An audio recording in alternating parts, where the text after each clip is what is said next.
আরজি করের ঘটনার রায়দানের দিন ঘোষণা, কি নির্যাতিতার পরিবারের পক্ষে আইনজীবী, শুনবো। সব পক্ষের বক্তব্য শেষ হয়ে যাওয়ার পরে জজ সাহেব 18ই জানুয়ারি দুপুর 2:30টার সময় এই কেসের রায় ঘোষণা করেছে। আমাদের একটাই বক্তব্য যে আমরা এখানে এসেছি বিচার চাইতে। এই ঘটনাতে যে বা যারা যুক্ত তারা যেন সামনে আসে, বা যা যা এভিডেন্স এসছে সেইগুলো জজ সাহেব খতিয়ে দেখবেন। আমাদের বক্তব্য হচ্ছে যে বা যারা এই ঘটনার সঙ্গে যুক্ত তারা যেন সর্বোচ্চ সাজা পায়, এবং আমাদের আবেদন আমরা লিখিত আকারে সাহেবের কাছে জমা করেছিলাম। সিবিআই তাদের বক্তব্য বলেছিল, তারপরে ডিফেন্স তাদের বক্তব্য বলেছে। আমাদের বক্তব্য হয়ে যাওয়ার পর শেষ রিপ্লাই একটা সিবিআই দিয়েছেন।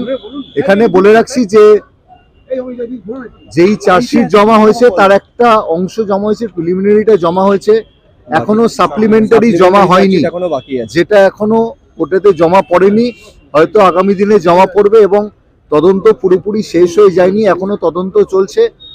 আমরা আশা করছি তদন্ততে যদি অন্য বা যে বা যারা যদি যুক্ত হয়ে থাকে তারাও হয়তো সামনে আসবে।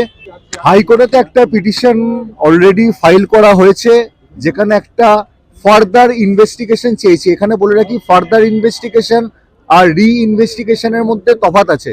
আমরা রিভি ইনভেস্টিগেশন বলতে প্রথম থেকে শুরু করা, সেটা আমরা চাইনি। আমরা একটা ফার্দার ইনভেস্টিগেশন অলরেডি ফাইল করা হয়েছে, সেইটা অনারেবল হাইকোর্টেতে পেন্ডিং। আমরা আমাদের যে বক্তব্য দিয়েছি সেখানেতে আমাদের যেই যা যা এভিডেন্স আপাতত এসছে সেই তার উপরে আমরা আমাদের নিজেদের বক্তব্য রেখেছি। ইনভেস্টিগেশন কিন্তু শেষ হয়ে যায়নি, সেইটা এখনো কনক্লুডেড হয়নি।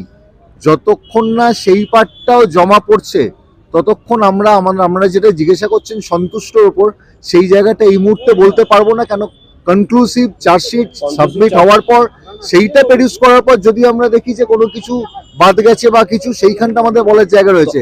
যেহেতু পুরোপুরি চার্জশিট এখনো সাবমিট হয়নি, সঞ্জয় রায় যে ঘটনার সঙ্গে যুক্ত সেই তথ্যটা উঠে এসছে, এটাই হচ্ছে সিবিআই এর বক্তব্য। আমাদেরও একটাই বক্তব্য, আমরা তো স্পেসিফিক এই কেসটা কারোর এগেনস্টে স্পেসিফিক হয়নি, এটা আননোনের এগেনস্টে কমপ্লেন। আপাতত সঞ্জয় রায়কে আনা হয়েছে। আমাদের যেটা দাবি, যে বা যারা এর সঙ্গে যুক্ত সবাই যেন সর্বোচ্চ সাজা পায়। চার্জশিট জমা হয়নি, এখনো সাপ্লিমেন্টারি, সেইটার জন্য আমরা আশাবাদী হয়ে থাকবো।